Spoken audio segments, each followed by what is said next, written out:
तो welcome students to the maths classes.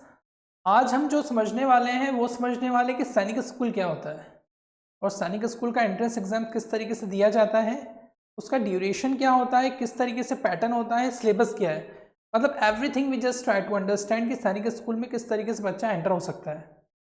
Generally जो सैनिक स्कूल का एग्जाम होता है ये 6th क्लास के लिए होता है और 9th क्लास के लिए होता है। तो if the student is studying in 5th class, अगर बच्चा 5th क्लास में पढ़ रहा है तो वो इस एंट्रेंस को फेस कर सकता है, और बच्चा 8th क्लास में पढ़ रहा है तो 9th क्लास के लिए वो एंट्रेंस दे सकता है। तो दो क्लासेस के लिए यहाँ पे एंट्री होती है, एक होती है 5th क्लास का बच्चा 6th क्लास में एडमिशन लेगा सैनिक स्कूल के अंदर, और 8th क्लास का बच्चा 9th क्लास में एडमिशन लेगा सैनिक स्कूल के अंदर थ्रू एंट्रेंस एग्जाम। अब दोनों ही जो एंट्रेंस एग्जाम्स हैं उनके पैटर्न अलग अलग हैं, सिलेबस अलग अलग है और ड्यूरेशन अलग अलग है। तो वो सारी चीज़ें हम समझेंगे किस तरीके से उसका पैटर्न, ड्यूरेशन और मार्क्स डिस्ट्रीब्यूशन किया गया है। जनरली जो सैनिक स्कूल्स होते हैं यहाँ पे बच्चे बोर्डिंग पैटर्न में पढ़ाई करते हैं। बोर्डिंग मतलब वहाँ पे रहते हैं बच्चे, वहाँ पे उनकी पूरी स्टडीज़ होती हैं and every kind of facilities provided over there. हर प्रकार की वहाँ पे फैसिलिटीज़ मिलती है। ओवरऑल होता यह है कि जो स्टूडेंट्स कमीशन ऑफिसर्स बनना चाहते हैं नेवी के अंदर, आर्मी के अंदर, एयरफोर्स के अंदर, कोस्ट गार्ड के अंदर, सीआरपीएफ के अंदर, तो वो बच्चे यहाँ पे स्टडीज़ करते हैं और उनको बैकग्राउंड भी उस तरीके से मिलता है। ओवरऑल अगर हम बात करें तो यहाँ पे बच्चा पूरी तरीके से डिसिप्लिन्ड हो जाता है, पूरी तरीके से ट्रेंड हो जाता है कि आफ्टर 12th क्लास उसे किस फील्ड में जाना है। तो it is very important exam. अगर बच्चा एक बार यहाँ पे चला जाए तो he will automatically develop in terms of personality, communication and every kind of things. तो हम डिटेल समझेंगे इसको किस तरीके से आप एग्जाम दे सकते हैं यहाँ पर।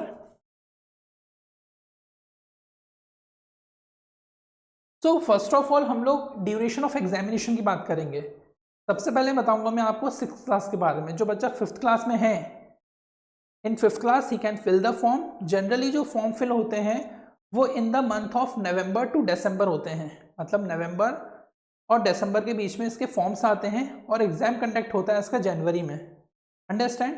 तो सबसे पहले मैं बात कर रहा हूँ जो बच्चे 5th क्लास में हैं वो 6th क्लास के लिए किस तरीके से अप्लाई कर सकते हैं, टाइम ड्यूरेशन क्या है, what kind of things teachers required. तो हम देखते हैं यहाँ पे 6th क्लास में जो बच्चा है,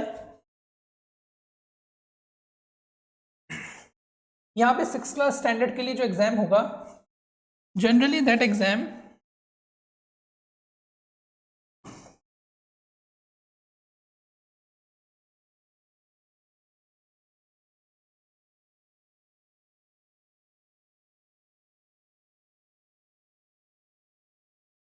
यहाँ पे 6th क्लास के लिए हम देख रहे हैं कि टोटल जो ड्यूरेशन रहेगा वो रहेगा 150 मिनट्स का।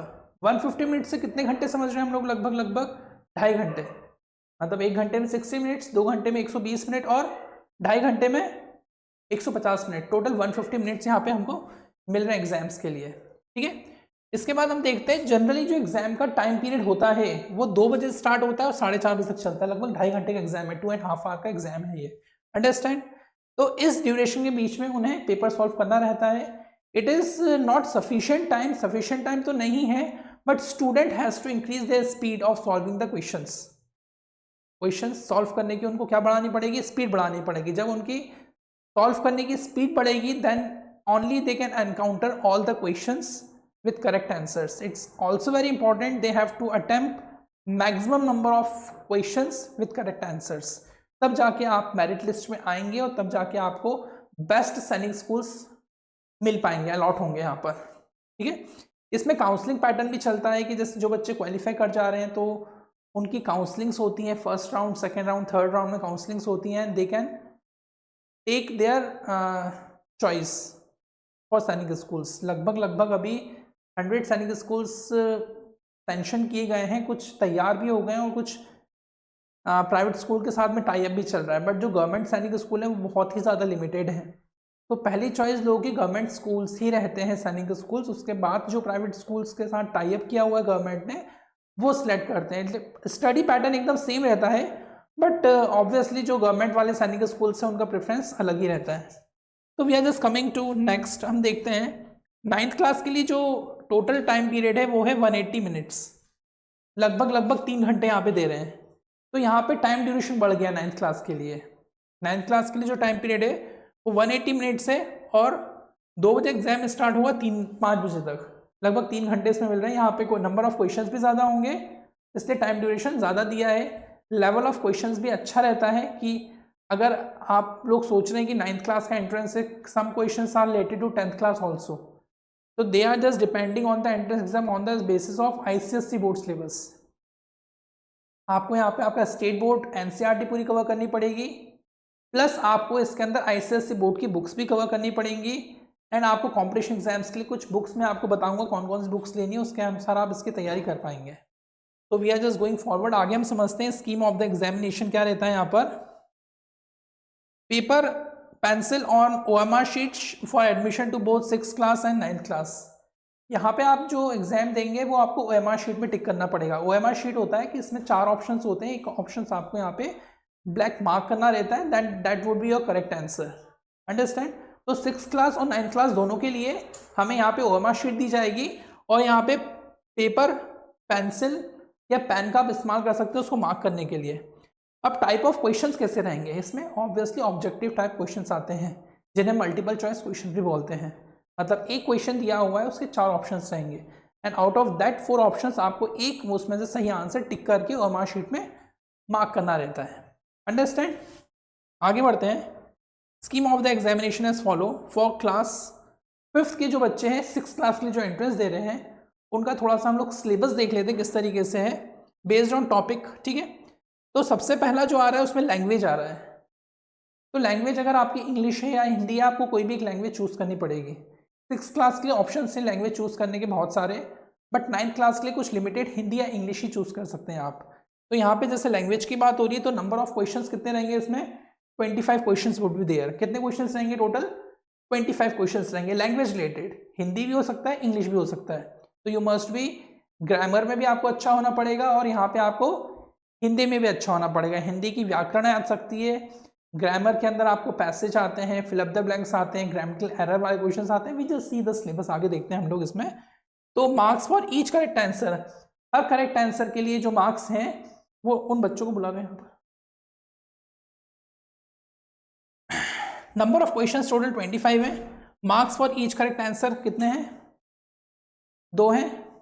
ठीक है, और टोटल मार्क्स कितने? 50 हैं। कितने? 50 हैं। कितने टोटल मार्क्स? 50। मतलब each question are having 2 number का क्वेश्चन रहेगा और टोटल मार्क्स आ जाएंगे यहाँ पे आपके 50। वही हम मैथमेटिक्स की बात करें तो मैथमेटिक्स के अंदर टोटल नंबर ऑफ क्वेश्चंस कितने हैं? 50 हैं। कितने मैथमेटिक्स में? टोटल 50 क्वेश्चंस हैं। और यहाँ पे मैथ्स में हर जो मार्क्स आ रहा है ईच क्वेश्चन का वो 3 नंबर का है। मतलब mathematics play a very important role. Mathematics यहाँ पे क्या कर रही है? बहुत ज़्यादा इंपॉर्टेंट रोल प्ले कर रही है। तो you must be good in mathematics. Maths की प्रैक्टिस स्टार्ट कर दीजिए क्योंकि maths is the core of any subject. Maths क्या है? किसी भी सब्जेक्ट का कोर है। तो मैथमेटिक्स के टोटल कितने क्वेश्चंस आ रहे हैं यहाँ पर? 50 क्वेश्चंस आ रहे हैं और हर एक क्वेश्चन कितने नंबर का है? 3 नंबर का है। हर एक क्वेश्चन कितने नंबर का है? 3 नंबर का है। और टोटल 50 इंटू 3 दैट्स कॉल्ड 150। 150 कौन स्कोर कर रहा है? मैथमेटिक्स स्कोर कर रहा है। तो मैथमेटिक्स इंपॉर्टेंट है, थोड़ा ध्यान रखिएगा इसका। आपको सिलेबस भी बताऊंगा आगे में कौन कौन से टॉपिक्स आ रहे हैं और इसके साथ में आपको पढ़ाऊंगा भी क्या क्या चीज़ें इसके अंदर आती हैं and how we can solve it very easily. Okay, तो अब हम आते हैं सी पे, सेक्शन सी पे। तो सेक्शन सी के अंदर आ रहा है यहाँ पे इंटेलिजेंस। क्या आ रहा है यहाँ पे? आपका इंटेलिजेंस। इसके अंदर आपके रीजनिंग के क्वेश्चंस आएंगे, एनालॉजी आएगी, अंडरस्टैंड, बहुत सारे questions just related to reasoning. बहुत बेसिक चीज़ें रहती हैं but it depends on your intelligence. अगर आपकी इंटेलिजेंस अच्छी है then you can solve it very easily, लेकिन आपको इसकी प्रैक्टिस करनी पड़ेगी। Even I just make you understand about all intelligence questions. Total number of questions intelligence के अंदर आने आपके 25। कितने क्वेश्चंस आने टोटल? 25 क्वेश्चंस आने इसके अंदर, इंटेलिजेंस के अंदर।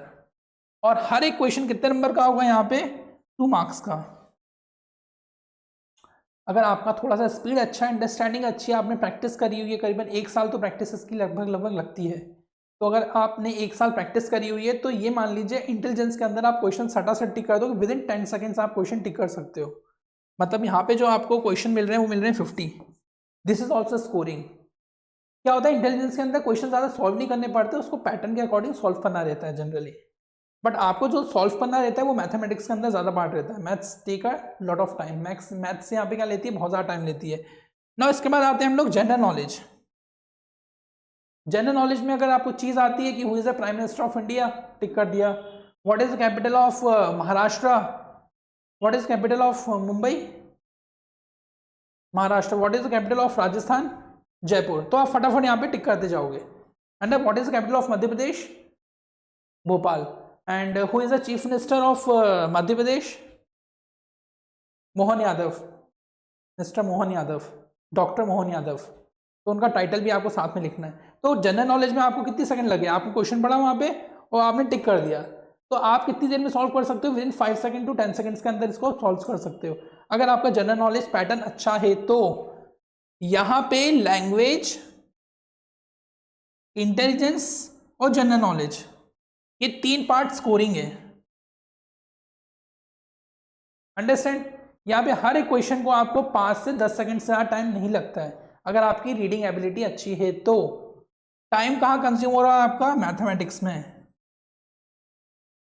तो यहाँ पे भी जनरली फास्ट कैलकुलेशंस आपके हैं तो आप 20 टू 25 सेकंड्स में, नॉर्मल बच्चा 30 सेकंड्स के अंदर क्वेश्चन सॉल्व कर लेगा। कुल मिलाकर आपकी स्ट्रैटेजी अच्छी है, आपकी प्लानिंग अच्छी है, तो आप इस एग्जाम को बहुत ही स्मूथली तरीके से क्वालिफाई कर सकते हो by the preparation of only 6 months. 6 महीने के अंदर आप इस एग्जाम को आसानी से निकाल सकते हैं। आगे बढ़ते हैं हम लोग। तो टोटल क्वेश्चंस कितने हो गए यहाँ पर, टोटल क्वेश्चंस कितने हो गए, someone is there. Total questions कितने हो गए यहाँ पे 125। टोटल क्वेश्चंस कितने हो गए यहाँ पे 125। मतलब आपके पेपर में कितने क्वेश्चंस आएंगे, 125 क्वेश्चंस आएंगे। नो इज देयर, अच्छा दे दिए हैं, ठीक है। तो टोटल क्वेश्चंस कितने हो गए 125। अब यहाँ पे correct marks for each questions हम देख चुके हैं। यहाँ पे सबसे ज़्यादा मार्क्स मैथमेटिक्स के अंदर आ रहे हैं। जो टोटल पेपर है वो 300 मार्क्स का है। कितने मार्क्स का है, 300 मार्क्स का। तो कैटेगरी वाइज यहाँ पे स्कूल से अलॉट होते हैं, कैटेगरी वाइज आपको क्वालिफाई मार्क्स मिलते हैं। कितने कितने मार्क्स किस कैटेगरी में मिलते हैं, will just think it. But ये मान के चलना कि अगर आप जनरल कैटेगरी को बिलोंग कर रहे हैं तो आपको 250 से ऊपर मार्क्स यहाँ पे चाहिए, जनरल हो या ओबीसी हो। मतलब मान लो 230 से लेके 250 के ऊपर मार्क्स आपको चाहिए, तब जाके आपको बेस्ट स्कूल यहाँ पे मिल पाएगा जो आप चाहते हैं। अंडरस्टैंड, ठीक है। आगे बढ़ते हैं हम लोग इसमें। अब हम लोग बात करें 9th क्लास की। तो 9th क्लास में यहाँ पे हमको मालूम है कि टाइम 3 घंटे का मिल रहा है। कितने घंटे का टाइम मिल रहा है, टोटल 3 आवर्स का टाइम मिलेगा इसके अंदर हमको। कितने घंटे का टाइम मिल रहा है, 3 घंटे का टाइम मिल रहा है। और इस 3 घंटे के टाइम के अंदर we have to solve 400 questions. 3 hours में how many questions we have to solve, 300 questions. कितने सॉल्व करने हैं हमको, 400 क्वेश्चन सॉल्व करने हैं। कितने सॉल्व करने हैं, 400 क्वेश्चन सॉल्व करने हैं। और टोटल नंबर ऑफ क्वेश्चंस कितने हैं, 150। कितने हैं, 150 हैं। अंडरस्टैंड। और यहां पे हम लोग देख रहे हैं कि मैथमेटिक्स में यहां पे 50 क्वेश्चंस आ रहे हैं। कितने क्वेश्चंस आ रहे हैं, 50 क्वेश्चंस। कितने क्वेश्चंस आ रहे हैं टोटल, 50 क्वेश्चंस। और इसके बाद जो हर एक क्वेश्चन है वो 4 नंबर का है। कितने का है, 4 नंबर का हर एक क्वेश्चन। अंडरस्टैंड। इसके बाद हम देख रहे हैं यहाँ पे कि टोटल मार्क्स कितने हो गए 200। मतलब 4 नंबर का क्वेश्चन आ रहा है, मतलब मैथ्स कितना ज्यादा स्कोरिंग है इसमें। ठीक है, एक सेकेंड रुको।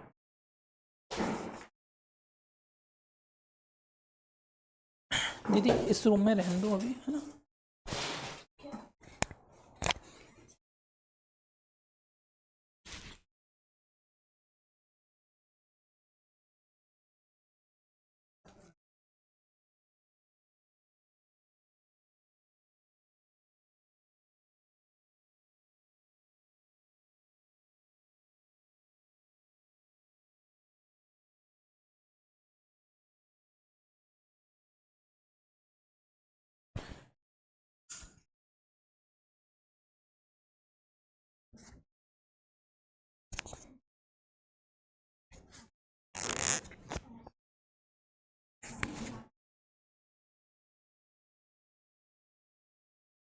तो आगे देखते हैं हम लोग यहाँ पे टोटल नंबर ऑफ क्वेश्चंस कितने हो गए यहाँ पे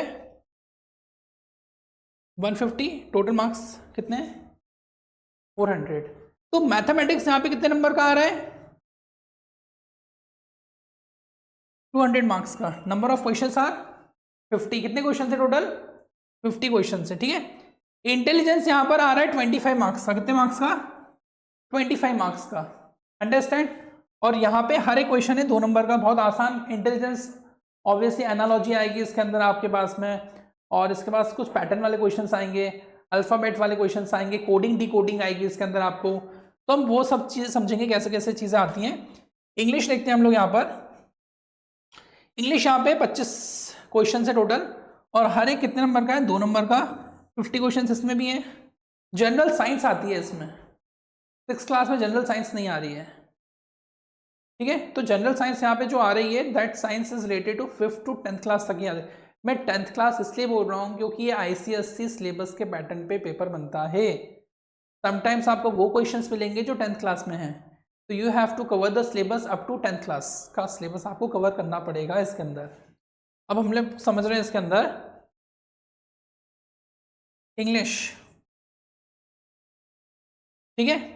इंग्लिश के अंदर जो क्वेश्चंस आएंगे वो क्वेश्चंस आएंगे आपके ग्रामर से रिलेटेड, टेंसेस आएंगे, आर्टिकल्स आएंगे, कंजक्शंस आएंगे, प्रपोजिशंस आएंगे, मोडाल्स आएंगे इसके अंदर, आपको एडवर्ब्स आएंगे, नाउन आएगा। ये पूरा का पूरा आपको लगभग चीज़ें पूछी जाएंगी, ठीक है इसके अंदर। आगे देखते हैं सोशल साइंस। यहाँ पे सोशल स्टडीज़ भी आ रही है आपकी। सोशल स्टडीज़ HB2 से आपका कॉन्स्टिट्यूशन भी आएगा, ज्योग्राफी भी आएगी आपकी, सिविक्स भी आएगी आपकी, तो ये सारा का सारा, पॉलिटिकल साइंस भी आएगी आपको इसके अंदर। तो you have to study about that up to 10th standard. Qualify करना है तो 10th स्टैंडर्ड का सिलेबस आपको कवर करना पड़ेगा, ठीक है। क्या करना पड़ेगा आपको 10th क्लास तक का सिलेबस कवर करना पड़ेगा, तब जाके आप इसको क्वालिफाई कर पाओगे। तो यहाँ पे 400 में से जो जनरल कैटेगरी वाले हैं और OBC वाले हैं, तो मान के चलो 350 के ऊपर ही आना चाहिए। कितने 350 के ऊपर जब नंबर आएंगे तभी आप इसको क्वालिफाई कर पाएंगे। अगर इसके नीचे आप सोच रहे हो तो बहुत डिफिकल्ट है, अंडरस्टैंड। तो your studies must be very clear, discipline and hard working, ये होना बहुत ज़रूरी है आपको, ठीक है। आगे बढ़ते हैं। Medium of examination for class for admission for class 9 English only. 9th class के लिए सिर्फ इंग्लिश मीडियम में पेपर बनेगा, सिर्फ ओनली 1 लैंग्वेज में। For admission to 6th class के लिए आपको इतनी लैंग्वेजेस दे दी गई हैं, इंग्लिश, हिंदी, इतनी सारी लैंग्वेजेस आपको दी हुई हैं इसके अंदर। 6th क्लास के लिए आप पेपर दे सकते हो इंग्लिश में भी, हिंदी में भी, आसाम में, Bengali, Gujarat, Kannada, Malayalam, Marathi, Oriya, Punjabi, Tamil, Telugu and Urdu. You are just having around 12 languages, करीबन 12 लैंग्वेजेस आपको इसमें मिली हैं 6th क्लास पेपर देने के लिए। जनरली आपको चूज करना चाहिए इंग्लिश, मेरा सजेशन ये है। लेकिन अगर आप किसी पर्टिकुलर कास्ट के हैं तो you can choose your subjects, understand. क्योंकि एकेडमी में जनरली क्या होता है, इंग्लिश लैंग्वेज में ज़्यादा बात होती है। भले आप सैनिक स्कूल जाइए, भले आप RAMC जाइए, या आप NDA में जाइए, नेशनल डिफेंस अकेडमी, आप OTA ऑफिसर ट्रेनिंग अकेडमी जाइए, वहाँ पे एक ही लैंग्वेज चलती है, दैट्स कॉल्ड इंग्लिश लैंग्वेज। तो you must clear your English language since starting. Topic cover for 6th class mathematics. 6th class की मैथमेटिक्स के लिए कौन कौन से टॉपिक्स यहाँ पे कवर किए गए हैं हम देखते हैं यहाँ पर कि टोटल नंबर ऑफ क्वेश्चंस 50 हैं, ठीक है। तो मैक्सिमम मार्क्स कितने का है 150, understand. Each question is of 3 marks. हर एक क्वेश्चन कितने नंबर का 3 नंबर का। तो हमारे पास टोटल नंबर ऑफ चैप्टर्स हैं यहाँ पे 25 चैप्टर्स हैं। कितने चैप्टर्स हैं 25 chapters you have to cover to qualify the Sainik school exam of 6th class. This is the part of only mathematics. किसकी बात हो रही है, सिर्फ मैथमेटिक्स की बात हो रही है। तो हम देख रहे हैं यहाँ पे मैथमेटिक्स की बात हो रही है। तो मैथमेटिक्स के अंदर यहाँ पे जो पहला चैप्टर हमारा आ रहा है वो आ रहा है natural numbers, and this chapter is given in 6th class, 7th class के अंदर इस बारे में बात हो चुकी है। जनरली ये जो पूरा सिलेबस दिया हुआ है, अगर मैं आपको सजेस्ट करूं कि ये सिलेबस कौन सी बुक से आपको करना है, तो मैं सजेशन RS अग्रवाल आती है मैथ्स की, RS Agarwal,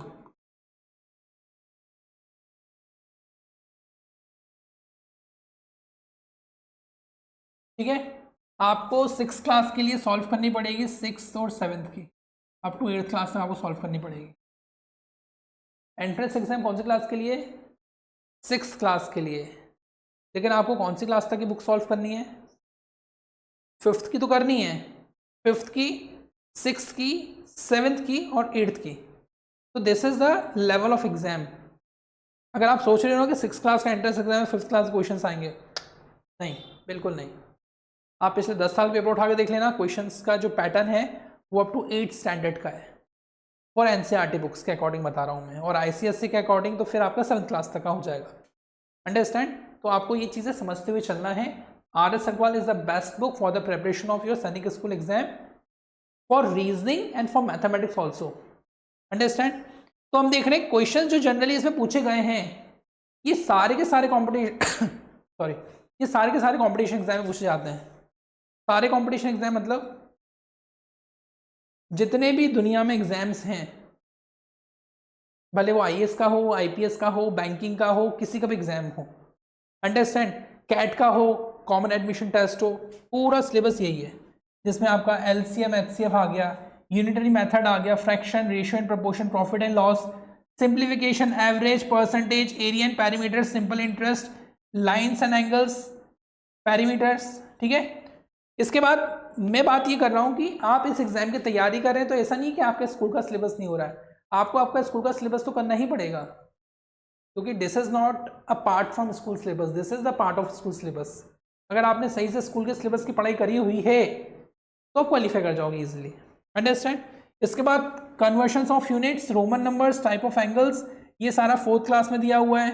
circles 6th 7th में दिया हुआ है। Volume cubes 5th 6th class में दिया हुआ है। प्लेन फिगर, डेसिमल्स आपका 4th क्लास में भी है, 3rd क्लास में डेसिमल्स है, ठीक है। Speed and time, operation on numbers, complementary and supplementary angles, this is also given in 6th class में, 5th क्लास में भी दिया हुआ है ये हमारा। और arranging of fractions 6th class 7th class में भी दिया हुआ है। पैटर्न आपको थोड़ा सा हाई लेवल का देखना पड़ेगा, क्योंकि एग्जाम कॉम्पिटिशन एग्जाम है और ऑल ओवर इंडिया के पूरे बच्चे बैठते हैं इसके अंदर, तो इसका ऑब्वियसली थोड़ा सा पैटर्न टफ बनाया गया है। Understand? We is coming to the next. अब हम आगे बढ़ते हैं।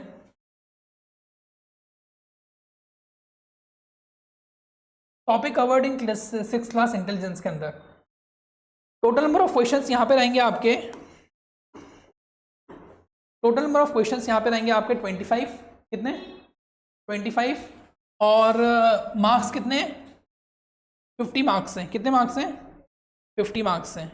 और 50 मार्क्स में से आपको लगभग 50 में से 50 लेके आ सकते हो अगर आपने प्रैक्टिस करी हुई है तो। ऐसा कोई भी क्वेश्चन नहीं आता है इसमें जो आपके आउट ऑफ सेंस हो। ये पूरा कॉमन सेंस का पेपर है। काय का पेपर है? कॉमन सेंस का पेपर है। अगर आपने प्रैक्टिस अच्छी करी हुई है, वर्बल नॉन वर्बल रीजनिंग आपकी अच्छी है, और आपने रेगुलर दिन में 2 घंटे ही पढ़ाई करी है, तो date sufficient for your Sainik school. कितनी? लेकिन 2 घंटे वो आपके इंटेंस होने चाहिए। तो यहाँ पे आ रहे हैं हम लोग, questions on intelligence will be based on analogies, mathematical and verbal, pattern, spatial and mathematical classification, visual, logic and reasoning. इस तरह क्वेश्चंस आएंगे, हम क्लास के अंदर उसको सॉल्व करते हुए देखेंगे साथ साथ में। अंडरस्टैंड?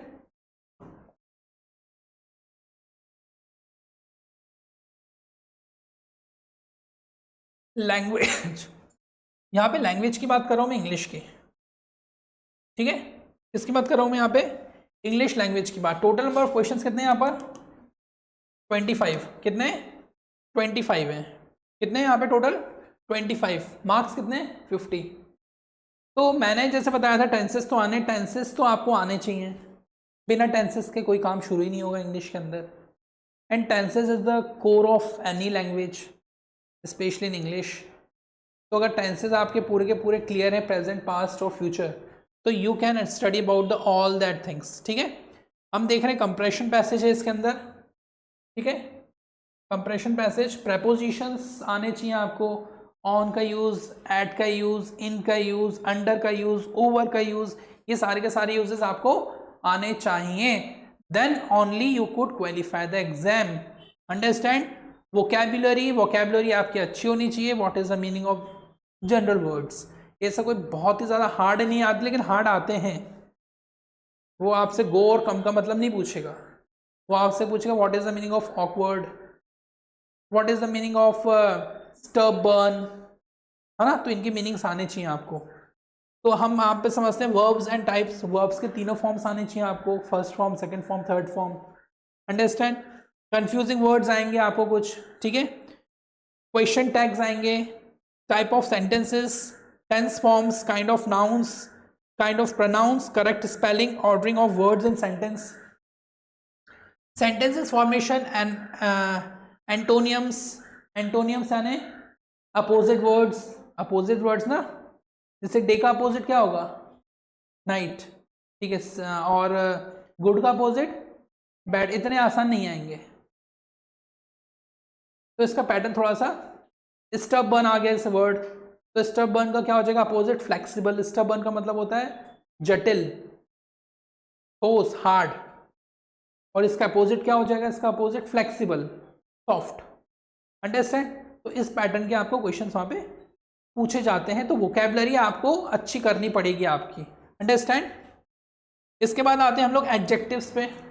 एडजेक्टिव तो मालूम, सिनोनियम्स हिंदी में क्या बोलेंगे उसे? पर्यायवाची शब्द। सिनोनियम मतलब एक वर्ड हमको दिया हुआ है, उसके सेम वर्ड्स हमको लेते हुए चलने हैं। इसके बाद एडजेक्टिव किसी की विशेषता, ठीक है। Interjections, idioms and phrases, collective nouns, numbers, genders, adverbs, rhyming words and singular plural. तो this is the syllabus of English language. आप ये मत सोचिएगा ये सैनिक स्कूल का सिलेबस है सिर्फ, ये आप दुनिया में कोई भी एग्जाम दे लो सबका सिलेबस यही है। कुछ भी दे लो आप, कैट तक का एग्जाम दे लो आप, क्लैट भी दे दो तो इंग्लिश ये वाली आनी है, बैंकिंग दे दो आप, एसएससी दे दो। अंडरस्टैंड? आपको ये इंग्लिश अभी नहीं तो कभी तो पढ़नी पड़ेगी, तो कोशिश करिए कि जितना जल्दी पढ़ सकें। आगे बढ़ते हैं हम लोग चीज़ों में।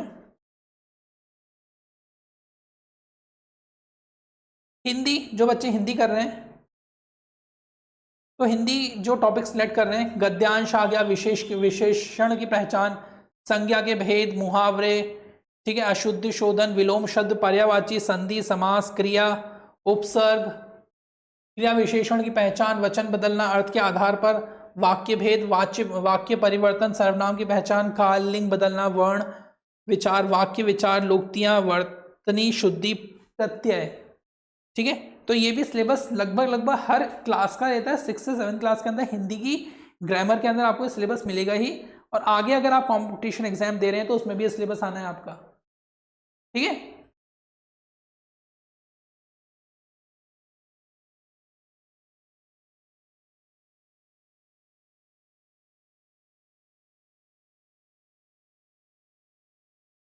जनरल नॉलेज किसका?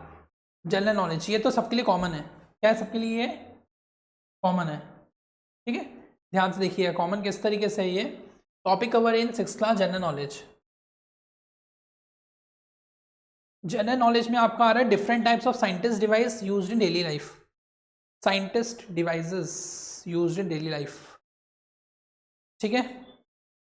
सपोज करो कि टेम्परेचर मेजर करने के लिए कौन सा डिवाइस यूज किया जाता है? टेम्परेचर यूज करने के लिए, आपके बॉडी का टेम्परेचर यूज करने के लिए थर्मोमीटर, ठीक है। हार्ट बीट चेक करने के लिए डॉक्टर के पास कौन सा डिवाइस होता है? स्टेथोस्कोप। आ रही बात समझ में? स्पीड को मेजर करने के लिए कौन सा मीटर आता है? स्पीडोमीटर। अंडरस्टैंड? करंट को मेजर करने के लिए कौन सा डिवाइस आता है? अमीटर, ठीक है। वोल्टेज को मेजर करने के लिए कौन सा डिवाइस आता है? Volt meter. तो ये जनरल क्वेश्चंस आपको पूछे जाएंगे वहां पे। अंडरस्टैंड? बहुत सेंसिटिव करंट को मेजर करने के लिए क्या आता है? गैल्वेनोमीटर। तो ये depends on your general knowledge. अगर आपका जनरल नॉलेज अच्छा है, मैं क्या बोल रहा हूँ कि अगर आपको ये एग्ज़ाम निकालना है तो आपको कुछ क्लासेस ऊपर तक की पढ़ाई क्लास अटेंड करनी पड़ेगी। जब मैं क्लास यहाँ पे लूँगा, आपकी ऑनलाइन क्लासेस आपकी चलेंगी, तो समटाइम्स मेरा जो एनडीए का वीडियो रिकॉर्ड होगा एनडीए एंट्रेंस एग्जाम के लिए, तो उसमें जो जनरल नॉलेज में पढ़ाऊंगा तो उसको भी थोड़ा सा आप कवर करते हुए चलिएगा। इट्स नॉट आप सिलेबस को लेके बिल्कुल वो नहीं हो सकते फिक्स कि इसके अंदर से ही आएगा, इसके अंदर से नहीं आएगा तो हम एग्जाम क्वालिफाई नहीं कर जाएंगे। सिलेबस उनने ये दिया हुआ है, हो सकता है ये इसका एक्सपैंड फॉर्म भी आ जाए। एक्सपैंड फॉर्म मतलब थोड़ा सा एडवांस लेवल भी आ जाए। क्या आ जाए? थोड़ा सा एडवांस लेवल भी आ जाए। तो icons and symbol of Indian national insignia, national emblem, sports, animal, elementary awareness of such symbols. जैसे कि हम लोग बात करें कि कौन कौन से कलर्स होते हैं नेशनल फ्लैग्स में?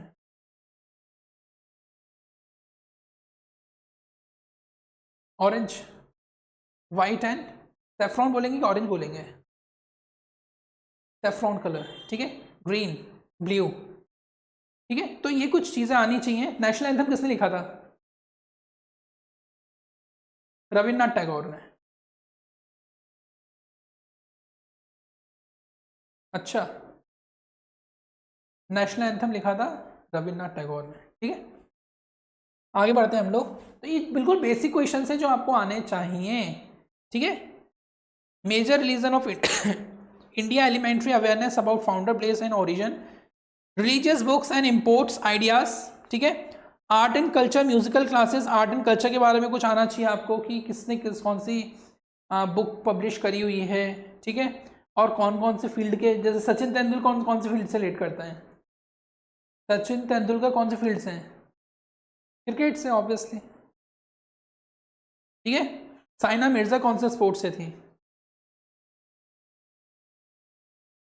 लॉन्ग टेनिस, बैडमिंटन नहीं है,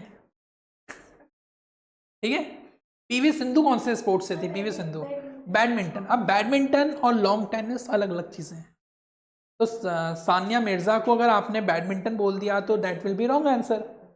तो बहुत बारीकी से आपको पेपर सॉल्व करना है यहाँ पे, अंडरस्टैंड। और बुकिश नॉलेज तो इंपॉर्टेंट है, साथ साथ में आसपास जो टीवी में न्यूज़ दिखा रहे हैं वो भी देखना ज़रूरी है आपके लिए, क्योंकि किताब के अंदर सब चीज़ें रुकी हुई हैं और टीवी के अंदर सब मूव करता हुआ दिखता है आपको। तो ये मत समझिएगा टीवी देखना गंदी बात है और टीवी नहीं देखनी चाहिए। आपका ब्रेन ओपन होता है, आप क्या चीज़ें, डिपेंड्स कि आप पॉजिटिव ले रहे हो या नेगेटिव ले रहे हो, अंडरस्टैंड। आर्ट एंड कल्चर, ठीक है। Defence, equivalent ranks of 3 services. Ranks मालूम होनी चाहिए आपको, क्योंकि आप सैनिक स्कूल जा रहे हैं तो ऑफिसर्स की रैंक क्या होती है? 2 स्टार यहाँ पे दिख रहे हैं विदाउट रिबन, तो लेफ्टिनेंट, लेफ्टिनेंट। 3 स्टार्स दिख रहे हैं तो कैप्टन। अशोक चिन्ह लगा हुआ है यहाँ पे तो मेजर, बिना पट्टी के साथ में, अंडरस्टैंड। तो ये पूरे के पूरे पैटर्न्स भी आपको आने चाहिए, कौन सी रैंक क्या होती है 3 के अंदर। तो what is the highest rank? Army के अंदर हाईएस्ट रैंक क्या होती है? जनरल। और नेवी के अंदर एडमिरल, ठीक है। और एयरफोर्स के अंदर एयर चीफ मार्शल, अंडरस्टैंड। तो ये सारे के सारे रैंक्स आपको पता होने चाहिए, what which is the highest rank in defence services. तो ऐसे क्वेश्चन भी पूछे जा सकते हैं आपसे। गेम्स के बारे में बात हो रही है यहाँ पर, इंडिया एंड वर्ल्ड की गेम्स कौन कौन से रिनाउंड पर्सनैलिटी हैं, ठीक है। मैं आपको एक्चुअली में एग्जाम्पल से दे रहा हूँ कि आता क्या क्या है उसके अंदर, क्योंकि यहाँ पे जो जिस तरीके से दिया हुआ है, sports and games, India and world renowned personalities, major competitions and trophies associated with various games, तो थोड़ा सा आपको ये कॉम्प्लिकेटेड लगेगा। आपको मैं थोड़ा सा इजी करके डिलीवर कर रहा हूँ, पढ़ा नहीं रहा हूँ मैं अभी, मैं आपको ये क्या कर रहा हूँ, डिलीवर कर रहा हूँ। मैं आपको समझाने की कोशिश कर रहा हूँ कि किस तरीके से क्वेश्चन आते हैं, क्लास तो बाद में चलेगी। Super senses, how do plants and animal sense their surrounding. Plants और एनिमल अपनी सराउंडिंग में किस तरीके से सेंस करते हैं, ठीक है। Relationship between animals and human beings में क्या क्या रिलेशनशिप्स आते हैं, कि किस तरीके से वो ग्रो अप कर रहे हैं। व्हाट इज सेल, सेल क्या होता है जनरली आपको मालूम होना चाहिए। Cell is the basic structure unit of life, ठीक है। इसके बाद में ह्यूमन सेल्स और प्लांट सेल्स में क्या डिफरेंसेस आ गई, कुछ सेल्स के बारे में आपको स्टडीज आनी चाहिए। इसके बाद में बात कर रहे हैं concepts on mountain terrains and lifestyle, historical monuments, shape of earth and gravitation, non renewable energy sources, food culture, habitants, language of various regions, basic concept, name of young ones, different animals, function of body parts of plants and animals, international organisation, basic knowledge about structure, functionings and objective of United Nations, World Bank, Indian literacy and cultural awards, name of the award saints, natural calamities, floods and earthquake के बारे में पता होना चाहिए, what is evaporation, what is condensation and water cycle, basic concept पता होने चाहिए इसकी, कंडेंसेशन क्या होता है, वेपराइजेशन क्या होता है। सपोज उसने पूछ लिया what is the boiling point of water, water का बॉइलिंग पॉइंट क्या होता है 100 degree celsius, and what is the freezing point of water 0 degree celsius. Boiling point के बाद ही वेपराइजेशन स्टार्ट होगा। वेपराइजेशन कब स्टार्ट होगा, जब कोई चीज बॉइल हो जाएगी, उसके बाद the liquid will converted into vapours. Liquid किस में कन्वर्ट हो रहा है, वेपर्स में। तो व्हेन एट व्हाट टेम्परेचर, पानी उबलना शुरू हो जाता है 100 डिग्री सेल्सियस पे। तो जैसे ही पानी उबलना शुरू हुआ 90 डिग्री पे, उस समय वेपर्स निकलने लगते हैं। क्या निकलने लगते हैं सॉरी। लाइफ ऑफ फार्मर्स की लाइफ कैसी होती है, tribal communities and forest produces. ठीक है, तो this is the syllabus of general knowledge. Science भी है, सोशल भी है, ईवीएस भी है, एवरीथिंग इज देयर। तो आपको सब चीज़ें क्लियर तरीके से पढ़नी पड़ेंगी। आगे बढ़ते हैं। अब आ रहे हैं हम लोग 9th क्लास का टॉपिक देख रहे हैं। 9th क्लास में जो मैथमेटिक्स है, अच्छा खासा पैटर्न रहता है इसका, याद रखिएगा, है ना। और ये 9th क्लास की जो मैथ्स है, ये आपकी, जैसे आप अभी सैनिक स्कूल की तैयारी कर रहे हैं, तो ऑब्वियसली अब आपको जब 12th में जाओगे तो आपको एनडीए देना पड़ेगा, मतलब जो बच्चे डिफेंस में जाने जा रहे हैं उसके लिए। फिर अगर वो JEE का एग्जाम दे रहे हैं, वो नीट का एग्जाम दे रहे हैं, तो ये बेसिक मैथमेटिक्स उनके लिए अभी से ही ज़रूरी है।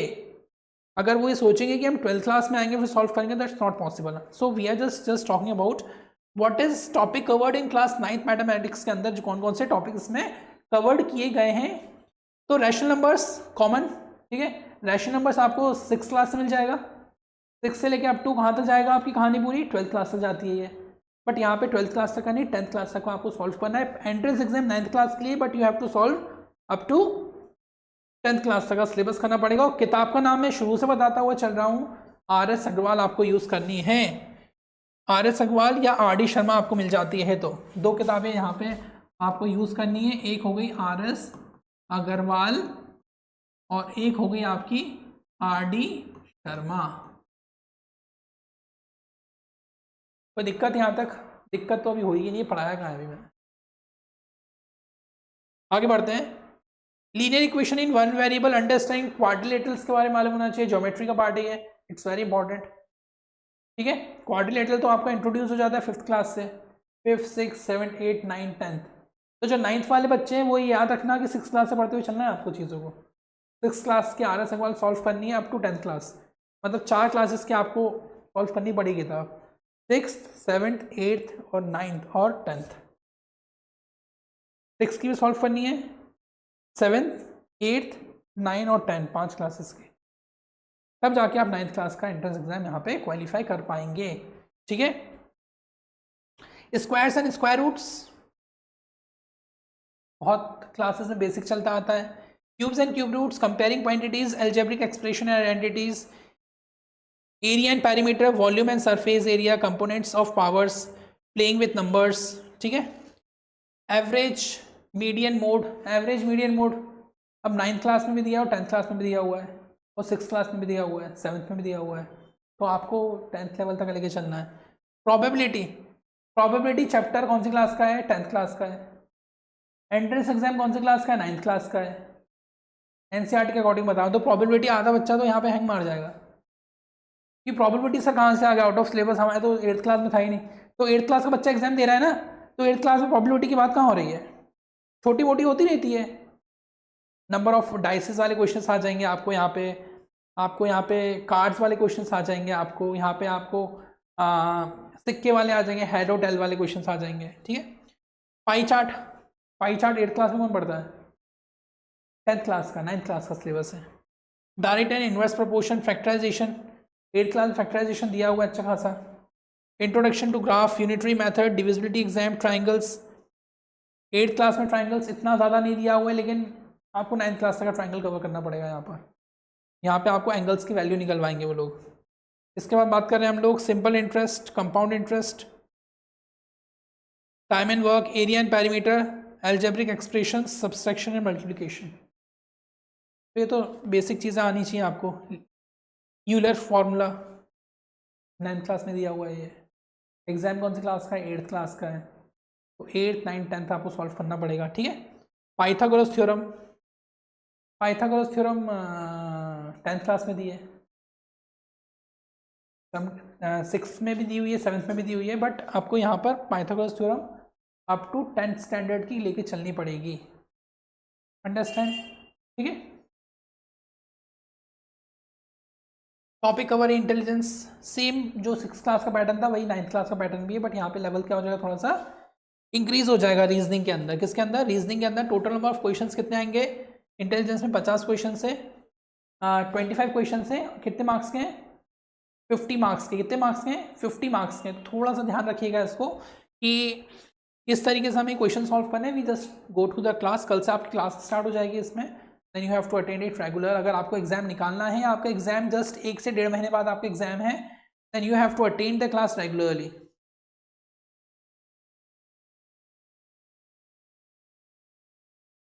अब आ रहे हैं हम लोग 10th क्लास की 9th क्लास का जो एंट्रेंस होगा उसकी इंग्लिश, ठीक है।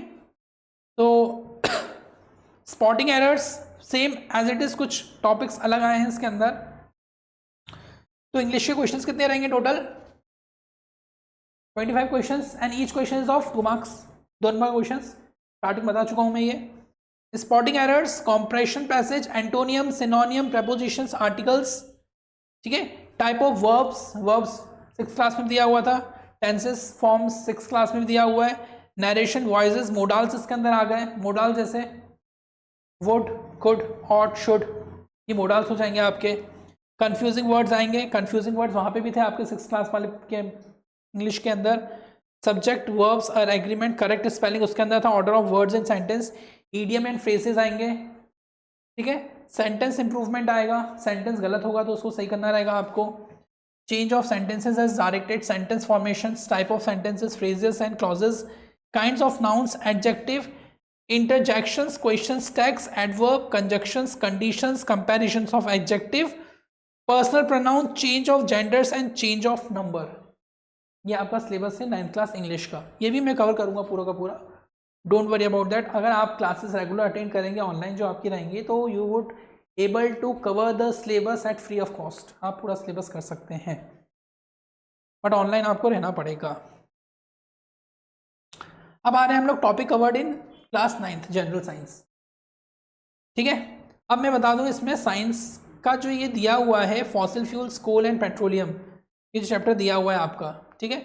Combustion and flames, cell structure, ये 9th क्लास में। Reproduction in plants and animal 9th class में दिया हुआ है। Force and friction pressure 9th class. Sound 8th class.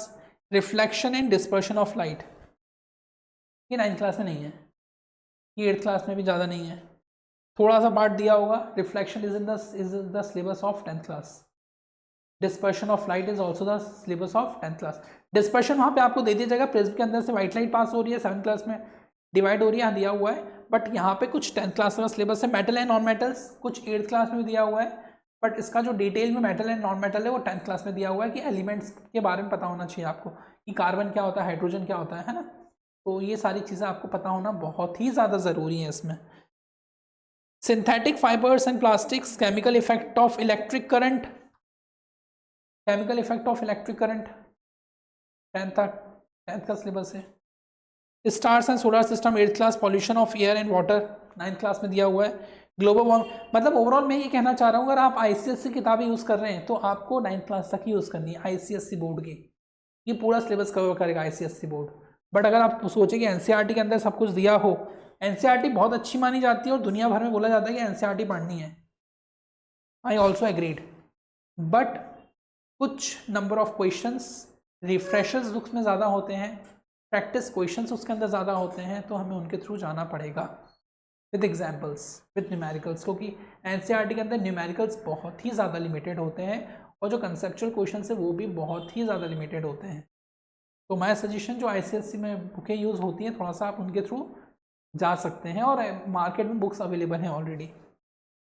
microorganisms, some natural phenomena, how to find calorific value of fuels, electroplating and artificial jewelries, relation between types of frictions, cropping seasons, agriculture practices, conservation of plants and animals, biosphere reserves, natural parks and sanctuaries, reaching the age of adolescence.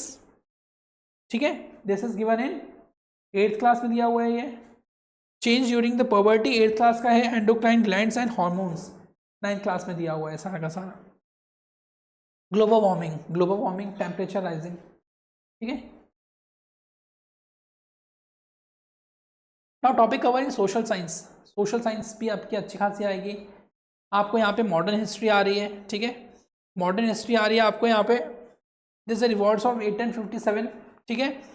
Freedom fighting, important freedom movement, social and caste reforms, resources and sustainable development, rock cycles और water cycle, pressure and wind, land soils and water resources.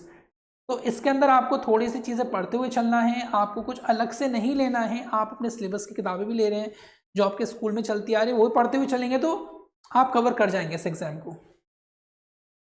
Indian constitution, ये पूरा का पूरा civil services का syllabus जैसा है लगभग. मतलब ये सिलेबस अगर आपने पढ़ लिया तो आपके लिए एनडी के लिए भी बेनिफिशियल है, और आगे चल के सिविल सर्विसेज का जो एग्जाम देंगे, सिविल सर्विसेज IAS IPS बनते हैं ना, तो उसके अंदर भी पूरी की पूरी चीज़ें आनी है. Nothing is wasteful for you. Type of agriculture, type of government, different trees of government, understanding markets. ठीक है. Role of government and health, Delhi सल्तनत, Mughals, Bhakti and Sufi movements, interior of earth क्या इंटीरियर हम यहाँ पे देखते हैं, climate change, earthquakes and major landsforms, type of rainfalls, major grasslands, type of forest, means of transport, communications, life in desert, panchayat system, local self government, law and social justice, judiciary and criminal justice systems, marginal public facilities, natural vegetations, wildlife industries, human resources, change the art. ये पूरा syllabus आपको cover करना पड़ेगा. ठीक है. I will cover all the topics. मैं shortcut way में ले चलूँगा. अगले 2 महीने में मैं आपको पूरा सिलेबस कवर करके दूंगा इसके अंदर. आप बस क्लास रेगुलर अटेंड करिएगा and we just go through the important question and answers also.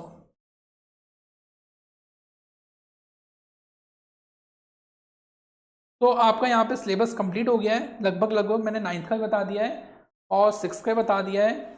So from tomorrow onwards, we just go to the class of 6th and 9th class. The class will be started at 9 o'clock sharp in the morning, and you can attend up to 1 o'clock. So thank you for watching. Okay.